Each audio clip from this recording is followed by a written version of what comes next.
Hey, it's Chuck. We are not bemoaning the noon kickoff. We are now owning it. It's a badge of honor. We're the lunatic fringe that defines our coach's legacy when it comes to this game. They don't get to define that outside the family. We're cut from a different cloth for Ohioans. He's got it all, man. He's even got the jaw. You know the jaw. You see that jaw, and you're just like, yeah, man, that's a dude. Do I want Michigan to beat Oklahoma? No way in hell. I don't know what world I'm living in. This is insane to me. And if you saw my outburst, I apologize. It's showtime now. It is showtime. Buckeye Huddle prime time. Appreciate y'all for joining me. I am back. It's been a while. I was on vacation last week. Did not have the kind of signal I needed to go live and maintain a signal. And I was looking forward to getting home. I got home, and wouldn't you know it, my fiber internet was down. It had gone down the 16th. I got home the 18th, and it was still down. But we are back up. We are rocking and rolling. We're live, and I am so happy to be with you guys. It's been a minute. It's been a minute since I had a live show. We got a lot to talk about. A lot going on in the world of college football, a lot going on with our Buckeyes, and we have got to discuss some things. The rushing attack, maybe, I don't know, maybe the only kind of spot on this team right now. We got to talk about Julian Sayin, his quest for history. The Big Ten and the Big Ten's playoff hopes took a serious hit over the weekend in the competition for the national championship. Who is your biggest fear? Who do you think presents the biggest, toughest matchup for the Buckeyes should they go the distance here? The Buckeyes on a quest now, obviously, for the first ever back-to-back national championship in the history of the school. And if that happens, what a just surreal experience that'll be. And as we sit here right now, maybe the most nationally successful spot we've ever been in as a program, like right now, as we're the national champions and sitting here number one halfway through the season, we can go back to 2015 and say, well, we were in this spot in 2015, and we were, but it felt very different in 2015. The team kind of felt like they were on their way out the door already. Half of them 1 foot out the door. It doesn't feel like that this year, not at all. And I was talking to Mark Givler about that on the post-game show, and he's right, man. When you lose, it's almost better to lose your championship roster, but still have a couple of the core players than to have them return. But the other thing is Ryan Day. Ryan Day is a wizard, and I think if Ryan Day was in charge back then with that 2015 team, it might not have been that way. He's just the culture that he has developed around Ohio State. It's never been as good at Ohio State. I think it's second to none in the country. And everybody pulls in the same direction at all times. And it's really difficult to get that done. He gets it done. So there is an argument that right now we are living in the most dominant period nationally of Ohio State football. Of course, I'm saying nationally because I'm leaving out the rivalry. But if Ohio State does win the rivalry this year and wins the national championship, unequivocally, we will be living in the greatest period of Ohio State football of our lives. And I don't care how old you are, that stands for anybody watching this. We're almost there. I think Ohio State at the end of this year, in addition to being in the greatest position we've ever been as a program, is going to supplant Georgia as the number one program in the country, hands down. I don't think there'll be any more debate on that, providing OSU goes further than Georgia this year in the playoffs. I think they're taking that crown over, and that's something that really irks me. If you ask me one program that I hope we get to see in the playoffs this year, it is Georgia. Georgia kind of crowned the number one program for about the last 3.5 years. They're a declining program, and I'm a little obsessed with taking them down because of that game we played against them, and because Ryan Day and his legacy hinged on that game and on one kick. That's when Kirby became the greatest coach in college football, and Ryan Day, now with his one national championship, still not as good as Kirby because Kirby's got two. It all hinged on that one kick in that one game. Kirby and the Bulldogs have been on the decline for a couple of years. They lost to Auburn a couple of weeks ago. They won against Auburn a couple of weeks ago, and they shouldn't have won. And Kirby even said that afterwards. And then this last week against Auburn on Saturday, they were down 9 points in the fourth. And just like that, they come back at the end of the game and they beat Ole Miss. These guys are hard to kill, man. They're hard to kill. And that's why I really want to match up with them in the playoffs. Like, that would make me so happy. And another thing that's irritating me right now is when we go back to 2021, after Georgia won their first national championship in 2022, that entire year, it was all about Georgia. All the buzz was about Georgia that whole year. Kirby, going to be is he the next Nick Saban? Like, that's all we heard all year. And this year, Ohio State gets none of that. They try to poke holes in Ohio State nonstop. The resume. The Buckeyes are the clear number one in the AP poll. And that makes everybody really mad. And we're seeing a lot of pushback on that from a lot of the national media types. I was arguing with some people today about it. Does Ohio State deserve the number one ranking? And I got an issue with that right off the rip.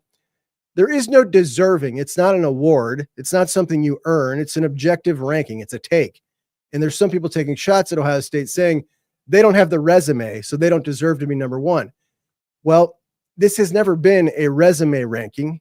This has never been about who has the best resume. I understand that it's been really popular recently to kind of go after the AP and the AP poll in general and the voters. And there's some validity to that because a lot of them for a long time have not really paid attention. And it's, there's been some people there that shouldn't be there. And this kind of big push this year to get on the AP and to go through their public ballots and call them out. There's some good that's come out of it. But one thing I found interesting throughout this whole thing is there's a lot of people who apparently thought that they were ranking all this time off of strictly resume. And that is not what's been going on ever. The AP poll or polls in general have never been a resume ranker. If it was, we just use a computer. It's never been that. It's always been about you use the resume as part of your criteria in judging who you think the best teams are. It's someone's opinion. I do remember one time there was a voter who strictly voted by resume, and it became a national story because it looked kind of crazy early on in the season. That was Doug Maurice about 15 years ago. People went absolutely insane because if you rank strictly by resume, you end up with, early on in the season, like Pitt at number 2 and things like that. People went nuts over it. It was like literally all the talk of college football back before the internet when it was in print. And Doug Maurice was responsible for that. Well, now apparently all these Johnny-come-latelys think that this is nothing but a resume ranker. It's clearly not. But Chris Vanini, look at this buffoon here. This was last week. Miami, Texas Tech, Ohio State, Indiana, Alabama. That's his eye test. So I now know how much I should respect his eyes. But Chris Vanini, a Michigan State guy going after the Buckeyes, Dave Ubben from The Athletic, covers the Big 12. These are not even SEC guys, but they're trying to say that Indiana should be number one now because of Indiana's best win. Last week, it was Miami because of their best win. And I've just been sitting here trying to figure out why everybody's pushing back so hard against Ohio State being the number one team when they're clearly the number one team. And I think I figured it out. Now, they've been pushing this era as all of this parity, and this is all we've heard for the last couple of years, talent spreading out, the death of the super team, and you look at all these teams that can win the national championship. The absolute opposite of that narrative they've been pushing is to have one team come out here that's considered better than everybody else, that steamrolls through the season and wins back-to-back national championships. And that team happens to be the number one program in the history of college football. That would make their last 2 years of narrative and writing look pretty stupid. The era of the super team would not, in fact, be over. This would be it. This would be the super team if Ohio State wins it again. And they don't want that. So they're trying to talk themselves into thinking that's not the most likely scenario, but it clearly is. The Buckeyes' resume is making them mad. And obviously the Buckeyes played Texas to start the season, a big out-of-conference banger. They had what are we supposed to do here? Texas goes out and lays a couple of eggs. They look terrible this week too. They didn't lose. They still only have 2 losses, and they can make it to the playoffs, but it looked like it was going to be a really challenging game, and it was for us in game 1. I don't think it would be if we played them this weekend. They were hoping Ohio State had a real challenging game against Illinois. They were hoping Ohio State was going to have a challenging game against Penn State, and so was I. Doesn't look that way. They just lost to Iowa. We won't see another challenging game until the game. And if you're a fan of another program, I understand why that might be obnoxious to see Ohio State and know they're going to be undefeated until they get to the game. They know that. I know that. You know that. unless they lay an egg. But Ryan Day doesn't lay eggs in games where he's a big favorite. He never has. One time, and it was in the game, which is a separate category. But the Big Ten makes the schedule. Next year's Ohio State schedule in the Big Ten is insane. We've got Oregon, Indiana, Texas, USC, Nebraska, Illinois, Iowa, Michigan. That's an insane, like, we're going to be up every other week at the bare minimum. Like, it's going to be so awesome. We got a question here from Ohio State football at Buckeye Huddle. Juck, did you see the ESPN YouTube college football highlights show on Saturday lament the fact that they're not allowed to show more Ohio State highlights due to business reasons? He actually said back door or back room or something like that. Yes, I sure did. And we're going to get to it on today's show. It was something, man. It was really something. Saying the quiet part out loud, though some people have pushed back on that. I think that it absolutely. So basically what happened was they're doing this highlight show on ESPN and they're running their highlights and they do the little Ohio State highlight. And this guy basically is talking about Julian Sayin and the Heisman. He's like, I wish we could show more Big Ten highlights. But due to some, and he gets real quick, some backdoor business dealings, we're not allowed. And immediately, fans of Big Ten teams, Ohio State, were like, oh, okay. So here we got ESECPN, and which everybody's been calling them forever. Now that they are strictly the SEC's primary guy and Fox is, the Big Ten. Now they're saying it out loud that they are actually pushing the SEC more. And that would be a big issue because, you could say, well, Fox has their outlet, or Fox is the Big Ten's outlet, but ESPN is the worldwide leader. They're on every day. They have a much bigger market share in the highlight realm. They have much more employees, and they literally own the college football playoff, right? And all those rights to that. So them being in the bag for the SEC and literally admitting it would be pretty huge.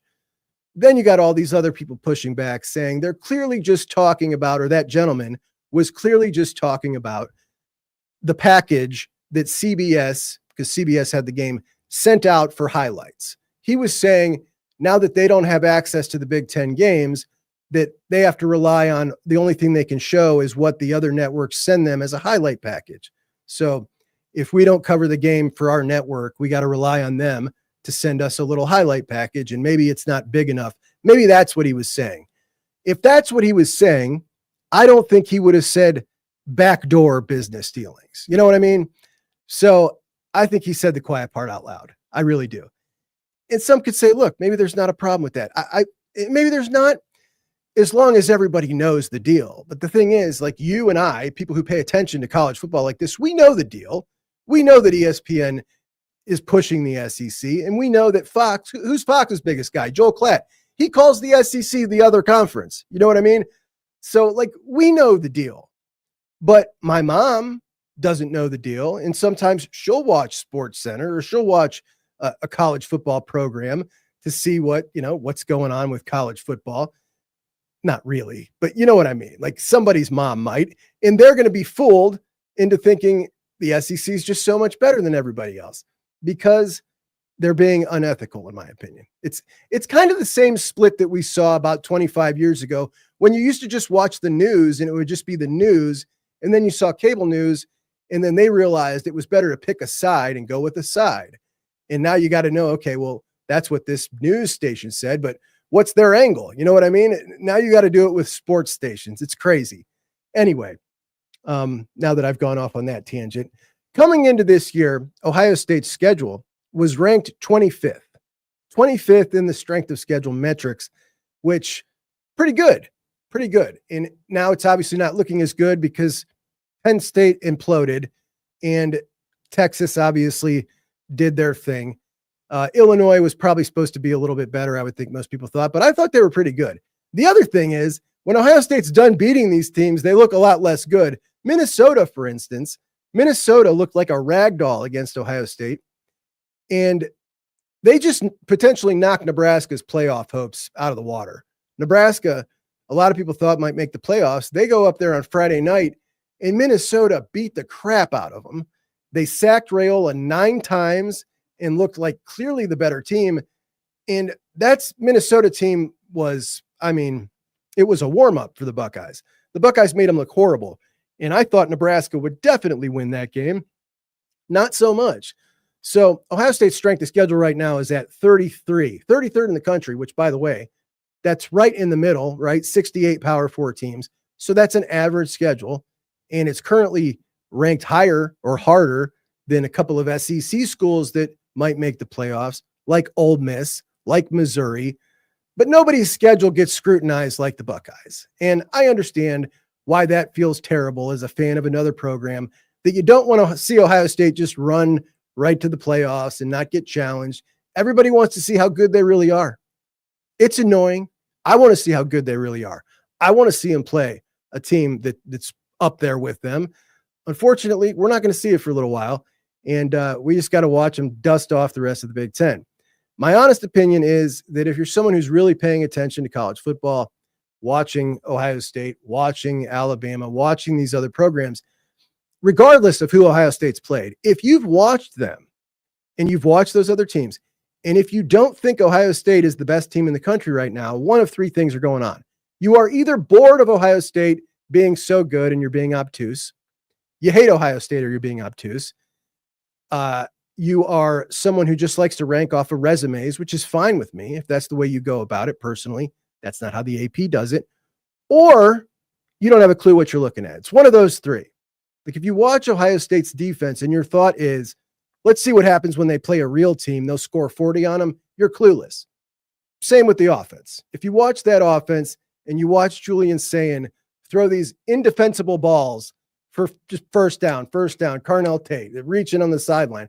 If you think that's going to be stopped by a better defense, you're just clueless. These dudes are really, really good. There's one potential weak spot here, and that is the running game.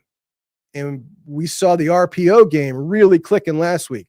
If that keeps going, I don't know, man. I don't know who's stopping these Buckeyes. I don't know. Who's the top competition?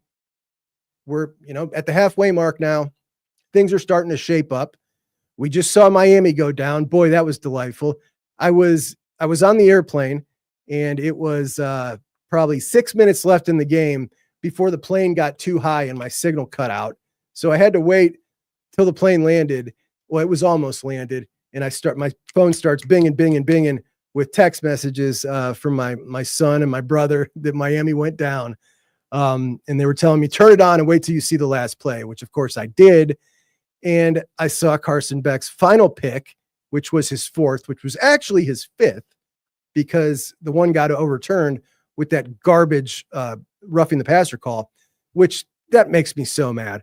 But anyway, Miami falls off the face of the earth. They'll still make the playoffs. I wanted them. I really wanted them because people were waxing Miami like they were so great. I wanted to get them undefeated and do to them what we just saw Louisville do to them. Obviously, it's Miami, man. They're not there yet. Number 5, Ole Miss. They lost to number 9, Georgia. Ole Miss, I think, is pretty fraudulent. I would gladly take that matchup. Number 7, Texas Tech.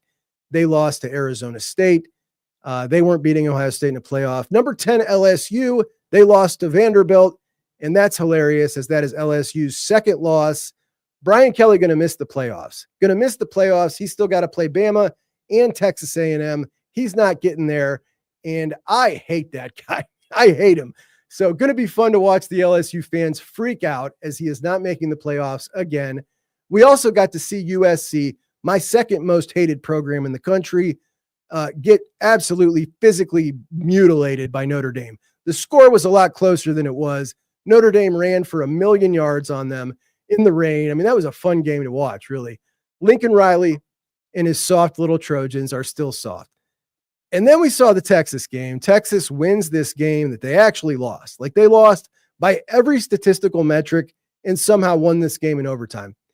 Steve Sarkisian, when you look at the Ryan Day blueprint, Ryan Day, an offensive dude, takes over Ohio State's program as the head coach, calls the plays up until 2024, when he gives up play calling, becomes the CEO, and wins a national championship. Now, a lot of Texas fans want to see Sarkisian go about it the same way. And Sark came out and said, absolutely not. Play calling's his greatest strength. He got the job because he's a great play caller, and he's not going to give up play calling. And this is a guy who just lost to Ryan Day 2 times in less than a year and lost to Kirby Smart 2 times in less than a year. Kirby, a defensive guy who has a defensive coordinator. And there's nothing more stubborn than college football coaches. You know what I mean? Like, these guys are so stubborn. Billy Napier literally lost his job this weekend because he wouldn't give up play calling. Who knows if it would have helped, but he never would do it. They were calling for him to do it. He never would do it. So props to Ryan Day for actually making that change. And the program has been better for that decision. I don't know, man, but Texas, they're 4-2. They still got the potential to make the playoffs. We'll see what happens. I would like for them to make the playoffs. Not that it matters, right? The whole resume discussion is null and void for the Buckeyes, so long as they don't lose 3 games. Now, next year, it might matter. This year, it's not gonna. Michigan beats Washington. DeMond Williams was not good. Bunch of turnovers, but Michigan, to make the playoffs, has to go through Ohio State. Last year, Ohio State beat 3 playoff teams in the regular season. This year, it looks like they're not going to get an opportunity to beat one. But as we sit here looking at the Big Ten, Ohio State and Indiana, both undefeated, Oregon 6-1, and everybody else has at least 2 losses in the Big Ten. The only ones that really have a realistic potential of making the playoffs would be Michigan if they beat Ohio State, or maybe USC still has a shot, but they got to beat Nebraska, Iowa, Oregon, and UCLA. UCLA, who's 3-1 since the coaching change, which means it's pretty unlikely that the Big Ten gets more than those 3 in the playoff. It is likely that the SEC gets 5. Now, last year, the Big Ten had 4, the SEC had 3. So if they get 5 and the Big Ten gets 3 in a year where the 2 best teams in the country are clearly Big Ten teams, maybe even the 3 best teams, like, people are going to flip. And that's just going to be really a strange thing, right? Because now you're saying, all right, well, if you got the 3 clearly best teams in this conference, wouldn't it make sense that maybe they took an additional or gave an additional loss to that next rung of teams? And that's why there's a little more separation versus the other conference that got 5, but there's no really great teams. And that's why they're kind of clustered at the top. You could argue that. You certainly could. I don't know. We'll find out in the playoffs.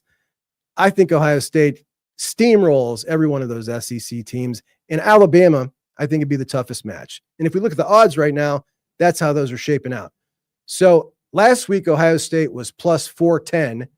This week, plus 270. For my non-betting friends, that means if you bet $100 on Ohio State to win the national championship, you're only getting $270 out of the deal.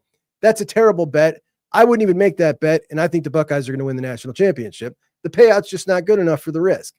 That's just terrible. So who is the stiffest competition per Vegas? They've got Bama at plus 600. Ohio State, number 1. Alabama, number 2 at plus 600. Then you got number 3, Indiana. Indiana at plus 850. Indiana, I'm certain, has never been sitting at number 3 at plus 850. So good for them. Oregon, plus 900.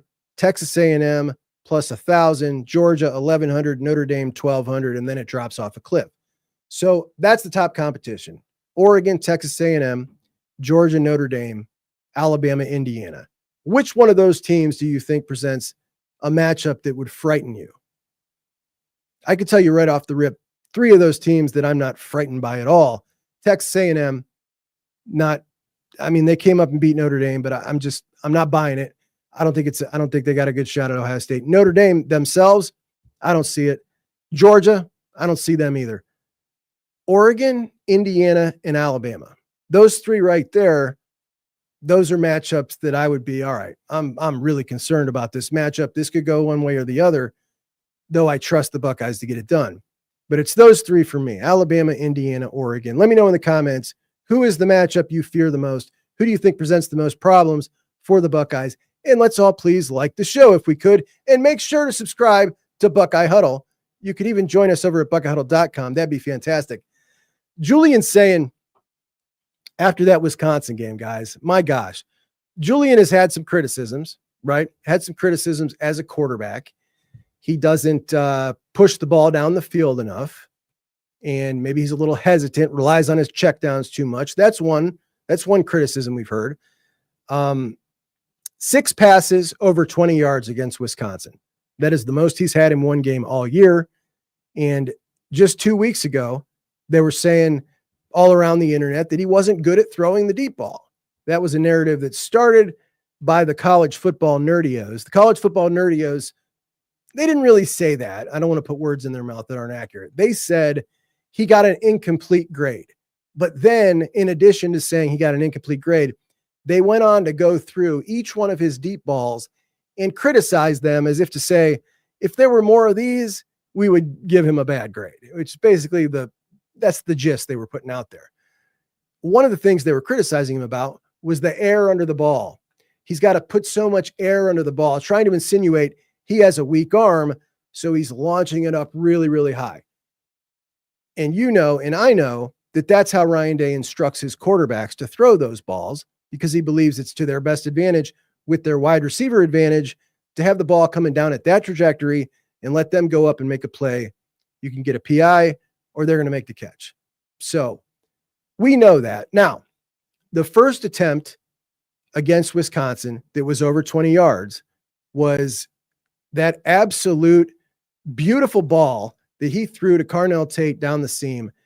And that ball was a frozen rope that would have traveled 50 yards. He released it from the 40, and that thing would have landed at the back of the end zone. 50-yard ball, frozen rope to Tate. He had to move. He wasn't standing still. He had to move in the pocket to his left, reset, and make that throw. That was amazing. And an amazing catch. And Carnell's helmet came off, which was perfect. Made for the best picture. One of the best pictures of the year.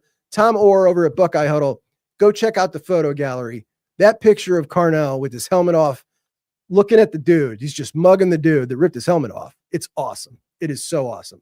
But when we look at Julian Sayin's number now on the deep ball, my personal thought, that would be a strength of his. So Will Howard's his little extra oomph was the run game.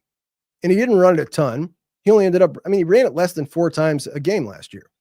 But the threat for him to run gave that little extra oomph. I thought that this year, Julian Sayin's little extra oomph would be his deep ball. And when we look at his stats now for his deep ball, first off, his average depth of target for his completions over 20 yards is 32, which is really long. So he's pushing it down the field. He has now hit 16 of 23 on the year. That is 69% accuracy. That is number 1 in the country on deep balls. Of passes over 20 yards, Julian Sayin, number 1. So he's extremely accurate on deep balls as well. So some might say maybe he's just throwing a lot less, and that's why he's more accurate right now, and it'll level out. Well, if he was throwing a lot less, he wouldn't lead the country in touchdowns on deep balls, which he does. Of those 16 completions, 9 of them have been touchdowns. That's number 1 in the country. So he's throwing the most touchdowns over 20 yards of anyone in the entire country, and he's the most accurate. So if he excels at the deep ball, now we got a serious issue, right? Because this dude in 42 passes against Wisconsin had just 6 incompletions. What were those incompletions? Well, 3 of them were kind of 50-50-ish balls to Jeremiah over 20 yards. We certainly want him to keep that up, right? That's not a sign of inaccuracy. Doesn't speak to inaccuracy anyway. One of them was a batted ball, which will happen. He's not the tallest quarterback, but it happens to everybody. One of them, he was hit while he threw. And then the 6th one, he actually missed it. It was a 7-yard out to Carnell where he kind of dirted it. I don't know what happened to that ball, but he missed that throw. That was really the only throw that he missed on the day. The accuracy that he's got, it's just something he's blessed with. He's just absolutely blessed with his accuracy. It's just on a different level. You could practice all your life. I mean, not you or I, but a skilled quarterback could practice all their lives and would never have the accuracy that he has. It's just totally different. It's incredibly unique, and he is currently on pace to set a serious record. Now, right now, he's the most accurate quarterback in the country, and he is at 80% completion percentage. Number 2 is Fernando Mendoza at 72.7. That is a big gap. Julian Sayin's average depth of target, 8.5 yards down the field. And that's important because when you look at these guys who usually jump out in front of everybody by a lot with accuracy, like we saw Dylan Gabriel last year, early in the year, he jumps out to a ridiculous accuracy percentage. And it's because he was averaging like 4.5 yards down the field. Well, Julian's at 8.5. Carson Beck is number 2. He's at 72.6. His average depth of target is 8. So Julian's longer than him. Rayola's number 4, 72.4%. Average depth of target, 7.2. So Julian's longer than him. And Julian being 7.5 percentage points more than second place, he's absolutely going to nail this. Like, this is over. He's going to get that. So he's going to get it on the year, which is awesome because Will Howard was top 3 last year. But just to give you an idea of how, like, all those guys are, a tenth of a point separates them. And he is 7.3 percentage points ahead of them, which is just crazy different. We've seen guys with higher percentages, but they don't throw it down the field long. And that includes the guy who set the all-time record. The guy who set the all-time record was Bo Nix in 2023, the most accurate season we've ever seen. 6.5 yards is how far his average depth of target was. Julian's 2 yards longer.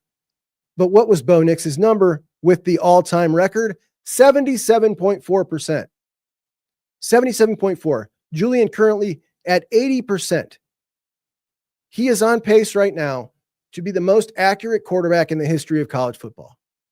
2.5 points better than him. And he doesn't play in a dink and dunk offense. Mac Jones in 2020 was second. Colt McCoy in 2008 was third. Joe Burrow, 2019, was fourth. And Julian Sayin has got a good shot at this record. If we look at the next 4 opponents, they are a combined 3-13 in the Big Ten. So I don't see that number going down. It can afford to go down. He's 2.5 points ahead. It can afford to. I don't see it happening. Not in the next 4 games. Then against Michigan, perhaps, might drop a little bit. Then he's got the Big Ten championship game, most likely. That Big Ten championship game, there's going to be a lot on the line. Not just the Big Ten championship. It's looking like Ohio State and Indiana are going to square off in that thing. We look at the top 3 of the Heisman odds now, and it is number 1, Ty Simpson, Alabama. Number 2, Fernando Mendoza, Indiana. Number 3, Julian Sayin. But they're all really close. And then there's a gap. Heisman voting ends December 9th. The Big Ten championship is December 6th, which means Mendoza and Julian could be squaring off with 2 undefeated teams, both in the top 3 of the Heisman odds, in that game with the Big Ten championship on the line. And not just the Big Ten championship, but keeping your team from having the 4-game route in the playoffs. The only way you can get that 4-game route, 17 games total, is if you are the loser of that game. Which, hey, some people can say, I don't care about winning the Big Ten championship, and I get it. But that 17-game route, you definitely want to win the game if you're in the game. You want to win the game if you're in the game. I could, like, some people have the logic, like, I don't even want to go. I don't want to be involved. And if you don't, I understand that some gamesmanship there. But if you get there, you want to win it. Look at Penn State last year. They got so lucky. They had the 4-game route. They lost in the Big Ten championship game, but then they got that ridiculously easy draw with Boise and SMU. Reverse order, SMU first, then Boise. But they did get a home playoff game. I would love to have a home playoff game. Not going to happen this year because the Buckeyes going to win the Big Ten championship. I'm excited to square off against Indiana in Indianapolis. Can you imagine that game? I never used to care much about, I don't want to say never. When I was younger, I cared about the Big Ten championship. And then there was a long spurt of years where we seemed to just win it so often that it was nothing that got my juices flowing. In fact, I look down here at all the memorabilia I got. I don't have one piece of memorabilia down here that says Big Ten champs. Not one. When you win national championships, that's just not the biggest deal anymore. But this one would be big to play Indiana in their, undefeated, legitimate season. And, the year that they become a real player in Indianapolis. I'm curious to see how the split would be. The last time I went to a Ohio State Big Ten championship game, Michigan State, it was the Urban Meyer eating the cold pizza on the golf cart. Remember that famous picture? It was that game. Michigan State won, obviously. But I want to say it was probably 75-25 Buckeye fans. What do you think it would be with Indiana this year? That is something we might get the chance to see. Definitely a game that I'm going to go to, without a doubt. But if Julian wins the Heisman that game, it's going to be because of the Buckeye defense. They're going to have to be the difference because Mendoza, he's got the better story, man. And you know how they are with the story. And Mendoza runs the ball. Their stats pretty even, except Julian way ahead of him in that accuracy. But Mendoza's got the rushing yards to go with it. He's really nice. He's a very likable kid. I like him. But Julian Sayin going to need to rely on the defense to show that Mendoza is not all that. And that would be really exciting.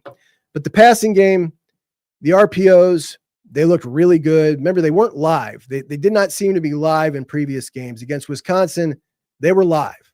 He was opening up. He probably hit about 8 of them, which a lot of people were saying. Now, Ryan Day did say, I wanted to work on the passing this game. And they called a lot of passes. Julian threw twice as many times as they ran. I think it was 42 pass attempts, 22 called run attempts. And there is some RPOs baked into there where Julian clearly threw more than he handed it off. And that was good. We needed to see that. We saw that against Wisconsin. We keep seeing a little more and a little more.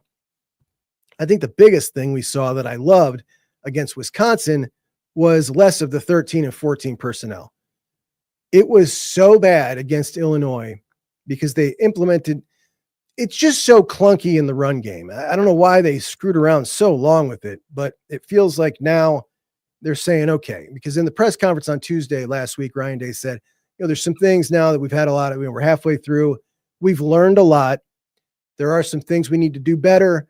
And there's some things we need to know that maybe, paraphrasing, maybe we need to scrap.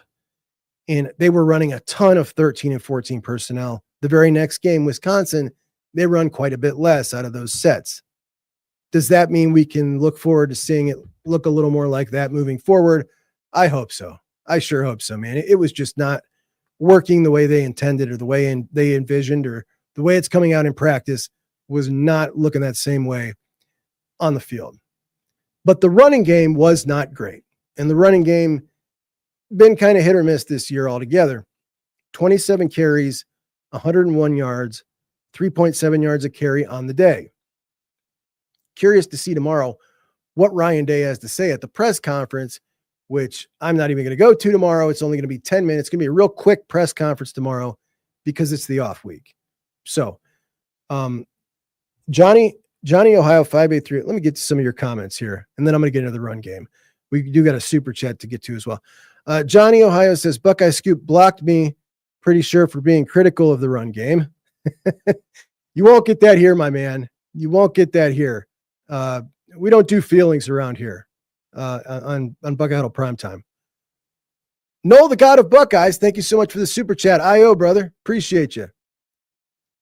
Eric Saul says, my only wish is that we get JJ some more completed balls downfield. I was talking about this the other day. I don't know if this is just me, but it seems to me like we've not seen near as many, maybe just because I'm getting used to him, but we've not seen near as many wow catches from JJ this year as we did last year. It seems like just missing a little more than we're getting that wow play. And he's efficient. The stats are there. Obviously caught a ton of balls just this most recent game. He's catching a lot of balls, getting a ton of targets, but those like incredible moments, we haven't had near as many. And he almost seems a little frustrated. Just the body language it feels a little different than last year. And maybe I'm reading too much into it, but that's the way it seems to me. You guys let me know what you think. And then of course we have got to, we'll talk about this, Terry. Josh Padilla at right guard. So the running game, I got the all 22 right before the show started, so I haven't had a chance to watch it. But obviously, Tegra Shabola for the first 3 games was given 15 snaps to Ethan Onyanwa. So Ethan Onyanwa was coming in, relieving Tegra at right guard with 15 snaps. And then at Washington, no rotation. Tegra has them all. Then the following game, we see Josh Padilla, the backup center, coming in at right guard, and he gets those 15 snaps. I'm wondering, is that just a one-game thing? No. The next 2 games, we see Padilla come in with those 15 snaps. So I really want to dig in on Padilla's 15 snaps and see what he did.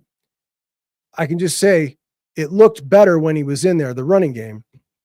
So, but the running game in the second half was much better all in all. But I am curious to see what Ryan Day says about Tegra. I'm sure he'll be asked about that tomorrow. Because it's been like, it was very clear right off the rip that he missed a twist and let a guy straight in. And later on, he just totally whiffed on a guy and almost got Julian smashed. Julian got flushed up in the pocket. It just seems like every game we see a couple of plays like that stand out from Tegra. Tegra is a multi-year starter at this point, and it's just like every game. And I hate it because Tegra, I really like him. He's an Ohio kid. He's a really smart guy. Like when you listen to him talk, like there's a lot there, man. That's a cool dude, but it's just not been there. But anyway, the running game in the first half, Bo Jackson did not have space to breathe. He couldn't breathe. I think he was averaging like 2 yards in the first half. It was bad, man. It definitely got better in the second half. And I wrote an article about the running game on buckehuddle.com. You can check out. But I wanted to go down and kind of just go a little deeper on the stats of these running backs, because we know that it's not all the running backs as far as the running game not totally clicking. There's been some tight end issues in there, minimal offensive line issues. I think the offensive line is all in all been pretty well in the run blocking. But if you go down through the statistics, yards per carry, CJ Donaldson, 4.2 yards per carry. That is 213th out of 283. That's really bad. Yards after contact, this is something Ryan Day feels really big about. Yards after contact, 2.35. That is 258th out of 283, which, that's bottom 15% in the entire country. That's not near good enough. Forced missed tackles, 2. He's forced 2 missed tackles. Isaiah West has barely played, and Isaiah West has forced 7 missed tackles to CJ Donaldson's 2. That's wild, man. That's a wild stat for a guy like that, for a guy that big, and it's just not good enough. Not good enough. And that is out of 283 backs with the baseline of 20 carries or more. James Peoples, his statistics in that area, 5.1 yards per carry. That is acceptable, right? That's acceptable to good. That's 129th out of 283. So a little bit above the center line there. We'll take it. Yards after contact, this is where he, comes down below the number 2, 2.85, which is 203rd out of 283. But there's room for improvement with James. There's room for improvement there. Missed tackles forced, 6 missed tackles forced, which is 233rd out of 283. So, not good enough there, not good enough in yards after contact, but there's something there. But when we go back to the beginning of the year and talk about these two guys, remember, this was Sonic and Knuckles. You had people comparing James Peoples to J.K. Dobbins. Like that's a serious comp, man. And Ohio State, what they've gotten out of these two backs has been nothing like that at all. C.J. Donaldson is lumbering. He's got no juice. He has poor vision. Sometimes he doesn't even attempt to avoid a guy if he breaks it, past the first level. He just runs right into him. He doesn't even try to put a move on him. Last week against Illinois, he ran up Carson Hinsman's rear end and fell down. 2 plays later, he ran out in the flat for a pass and ran into the defender and fell down. It's almost comical when you watch it in the end zone view. James hasn't been too much better. It's been far for good by the Sonic and Knuckles crew. So no way to sugarcoat that. Just not up to the standard of Ohio State running backs. This is Ohio State. Luckily, Bo Jackson got the opportunity early, and he popped up and took the starting running back role by week 3. And Ohio State wrestled around with, all right, how do we distribute the carries now that Bo's the starting running back? First game they gave with Bo as the starter in Washington, it was either Peoples or Donaldson got the other bulk share of the carries, and the other one just got like 3. I think it was Donaldson. Then they reversed their roles the next game. Then the last game, it was something different. It's just felt really clunky as to how do we orchestrate it with these 3 backs. Nobody really felt like they were getting in a rhythm. And then you combine it with some bad blocking by the tight ends at Illinois, and it's just been looking really clunky. And it feels like they got to settle in and get into some kind of rhythm. But at the end of the Illinois game, they gave Isaiah West a couple of opportunities to basically, like, they were just running out the clock, and the runs went nowhere. But the fact that they got Isaiah in there made me think, all right, I think we're going to see Isaiah at Wisconsin. He might get a shot. Now, I had just reached out to him like 2 weeks ago because I thought he was going to get a shot pretty soon. And he told me, I believe I'll be ready when I get my shot. And he sure was, man. He sure was. 6.1 yards per carry. He got 9 carries, led the team in rushing with those 9 carries. He had a 14-yarder. He had a 15-yarder. And his very first carry, he absolutely trucked a dude. It was a more physical run in his first carry than we've seen out of the big physical back, CJ Donaldson, all year. Now, I'm biased. I love Isaiah West. I don't come into this conversation unbiased. This is a 3-star dude who, his story is just awesome to me. I love stories like this. Like, this is a dude who was committed to Kentucky. That was his biggest offer. And he went to Kentucky because he thought that he was good enough to play in the SEC. And that was the best. That was what he thought. And Carlos Loughlin was recruiting him at Oregon. And when he got to Ohio State, you had 2 big dogs on the board. You had Bo Jackson and Jordan Davison. And then there was some talk, maybe they'll take 3. He offers Isaiah. And at the time, people were not happy because they thought if Isaiah committed first, it would probably mean Jordan Davison or Bo Jackson wouldn't commit. And we don't want that 3-star ruining this for us. You know what I mean? And I get it. But this is a kid who was ranked 790th in the country, and nothing about him or his film matched that. And that was very clear.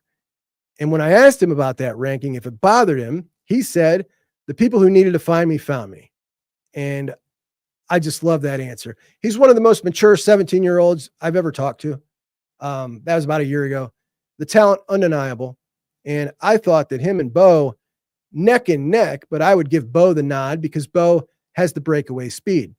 But Isaiah, a physical style of running with great vision, awesome contact balance. And we didn't even get to see all of his skills on display here in this game. But we saw enough, I think, that most people understand he's a dude, right? He is a dude. Whether, no matter where he ranks on your hierarchy of these running backs, he's a dude. Now, this is something I used to talk about in the show all the time. I got laughed at a lot about talking about this 3-star back. So I feel very happy for him, happy for myself as well. He proved me right. But I did not think he would get the opportunity to get to play this year, to be honest. He missed all of spring. And now that he's gotten this opportunity, obviously Bo has cemented himself in his role in the backfield. What do they do now? What are they going to do? Like, the toothpaste is out of the bottle. Everybody's seen that Isaiah West looks like, a more productive back at this point in a very small sample size than we've seen out of a couple of them all year. So what do? Does it make it more complicated, or is it just as complicated as they make it? And what I mean by that is you've got 3 older guys, right? 3 older guys in Sam Dixon, James Peoples, and CJ Donaldson that, you could say they're about to get passed by 2 freshmen. And that is an awkward situation. You don't like to find yourselves in situations like that, especially in the middle of the season. But this is a national championship run season. You can't be screwing around with people's feelings or worrying about what someone might do in the portal. Obviously, Donaldson's done. This is his only year, but it's an interesting situation that goes in with all this. And you just got to wonder, you got the next 4 games. Like I said, the next 4 opponents, 3-13 in the Big Ten. So what do you do? You know what I mean? Do you keep rotating? Do you try to come up with a rhythm that feels good because you've never really found a good rhythm yet, and now you've added another running back into the equation? I don't know what you do, man. Do you keep bringing in Donaldson for these short runs, which I even understand using him here and there, because using him, in my opinion, in a lot of ways, is just to spell Bo, to keep Bo from the rigors of too many carries. So using Donaldson in that role, even though he's not very good in a game that you're winning easily, is like, whatever, who cares? But using him on the goal line is not good. Using him in short yardage is not good. Isaiah West at 210 pounds, Bo at 224, Donaldson at 227, though I think he's probably gained a couple pounds since he was 227 in the preseason. Isaiah brings 210 pounds to the party every time he plays. So does Bo. I don't think CJ Donaldson does. I don't think he understands leverage. He doesn't know how to use that big body. And I don't think he's good at short yardage at all. He can't get skinny. He can't run anybody over. He has some qualities, but it's not that. So I would love to see Isaiah get those short yardage carries if they're not going to give him to Bo, because Isaiah runs with a physicality that I've never seen out of Donaldson. But anyway, you got a big decision to make in these next 4 games. I am so curious to see how they decide to work it out. And really easy. Reg says Donald's physicality is going to be needed down the stretch. Don't fool yourself. He's not physical is the thing. That's what I just said. He's got no physicality. He's terrible physically. That's why his yards after contact is 278th out of 280. There is no physicality.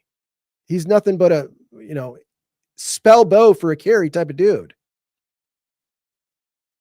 Yeah, Donaldson is not going to learn how to run like a running back, not a tight end, because this is his last year. This is it for him. Like, that's not happening. He runs straight up and down. He does.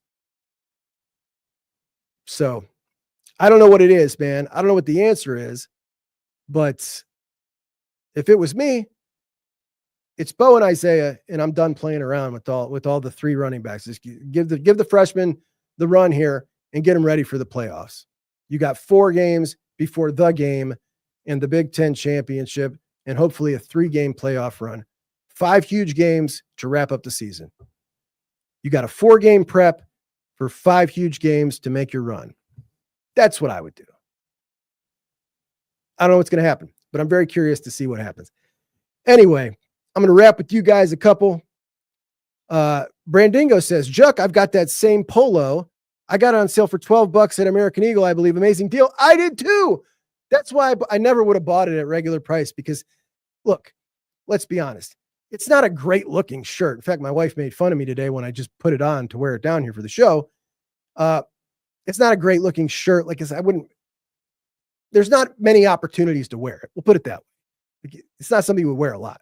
But these things are like $90, and I would never spend $90 on it, but it was on sale. They wanted to get rid of it, and they found a couple of suckers like me and my guy Brandingo to get it. Line Jumper says, remember last year, the offensive line struggled for 3/4 of the season. No, I don't. Johnny doesn't think the issue is the running backs. It's the awful play at right guard. That has something to do with it, for sure. That has something to do with it. But when you say, well, I'll just put it to you like this. Take a look at this right here. So when you look at Bo Jackson's statistics, and I've highlighted there for you, look at Bo's yards per carry at 6.4 with 68 carries. He now has more carries, so you can't say he doesn't have as many carries. When you look at him at 6.4, when you look at him at 4.8 yards after contact, he's more than double Donaldson's, right? So you can't look at these numbers. Missed tackles forced, he's got 13 to Donaldson's 2. He's got 14 10-plus yards runs to Donaldson's 6 and about the same carries. So we can't blame it on the offensive line when you've got one guy who is way outperforming the other guy. See what I'm saying? They're playing behind the same offensive line. You look down at Peoples, yards after carry versus Bo, same deal. Bo's got him about doubled. Missed forced tackles. You can see that Peoples is 3 times that of Donaldson, but Bo still has him doubled up. But his 10-plus yard runs, he's at 6 now with 20 less carries than Donaldson. I think the biggest thing that I love here is the missed tackles forced for Isaiah West. Isaiah West has 7 missed tackles forced and 21 carries. That is 1 every 3 carries. Donaldson is getting 1 every 30 carries. That's hysterical. Anyway, I put that together for you guys. What else we got here? Terry likes Jackson and West to be the best bet for RB1 and 2. Emily thinks Padilla played better. Julian throws a beautiful ball. He throws the ball up high with the best wide receivers in college football. He has a strong arm for deep throws and has touch for the shorter passes. Absolutely, man. He's just awesome. He's awesome. We got so lucky. We fell right into that. You know, the most difficult part of that was the decision to take him. That was the most difficult part of the whole thing, which I'm glad they did. I got to share these sales. I do, man. You know, I'm a merchandise junkie, man. Did I show you guys? Did I not show you? Oh, I moved them back there. I don't know if you guys saw Juck on Bucks this morning, but I ordered these figurines that I thought were, so it was Ryan Day, Carnell Tate, Jeremiah Smith, and Will Howard. And I thought they were like the size of bobbleheads because of the price. They're like these acrylic figurines. And I was going to put them in the studio. So I ordered these things. They took forever to get here. And they came when I was on vacation. I opened this package up. It's this little package, not knowing what it was. And the figurines are the size of G.I. Joes. And they were really expensive. Did I see Urban got a bunch of wooden grill hats? No. Urban got them? I don't think I rarely see him in hats. I got one of those. My son turned me on to those. I like it. It's over there. I wanted the red one, but it's black, it's corduroy, and it's got green Buckeye leaves on it. Pretty sharp, but it sits a little high. I don't like hats that sit so high, but I love their stuff. I do love their stuff. G.I. Jeremiah. There we go.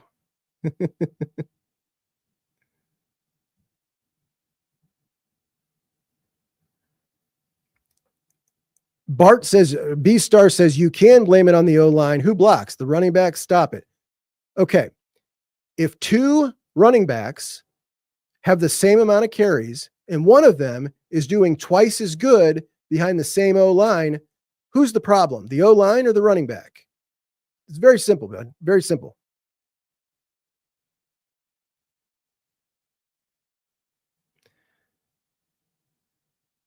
Juck, I'm sure you'll address this, but people need to stop being nervous about the Penn State game. Ryan will have the team locked in, ready to go. It's personal. I've not heard any of this. There is no doubt in my mind that Penn State, look, they still have all the talent, right? They have all the talent that made them the number 1 team in the world. They have all the talent that had them getting all the love, right? That's all still there. All that's missing is Franklin and Drew Aller. Ethan Grunkmeyer will have a couple games of experience. Ethan's a good quarterback. And they'll definitely be fired up and ready to go. We saw what happened with UCLA. So I can understand people thinking that this might be a really scary game. However, they got to play Ohio State. Ohio State was going to beat them anyway at full strength. They're not there now. I'm not sweating it one bit, man. I'm not sweating it one bit. What do you think that offense is going to do to Ohio State's defense. Not a thing. Not a thing. Yeah, send me that, Ben.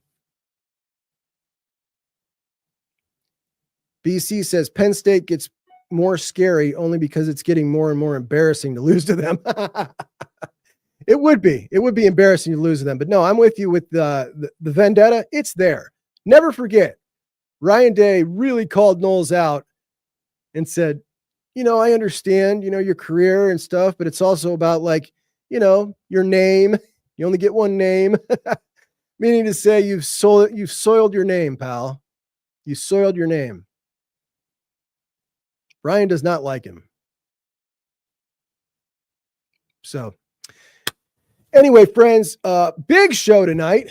This might be our biggest Buckeye Huddle primetime to date, and I appreciate you all so much for joining us as we are here every Monday and Wednesday at 8 p.m. live, where we talk all things Buckeyes, college footballs, and whatever it is that's on our mind. So we will be back here Wednesday at 8 p.m., and I look forward to seeing you guys then. Please do like today's program, and please, of course, subscribe to the Buckeye Huddle channel. You can check me out if you've never seen my show. I'm over at Juck on Bucks. I also am at BuckeyeHuddle.com with my guys, Tom, Tony, and Kevin, and the whole crew. Best Buckeye coverage in the business, from recruit, with Mark and I covering recruiting, all the way through till players are retired, all the way through then. So we do it all. Cradle to the grave. Appreciate you guys. Talk to you soon. Have a great night. Buckeye Huddle Prime Time out.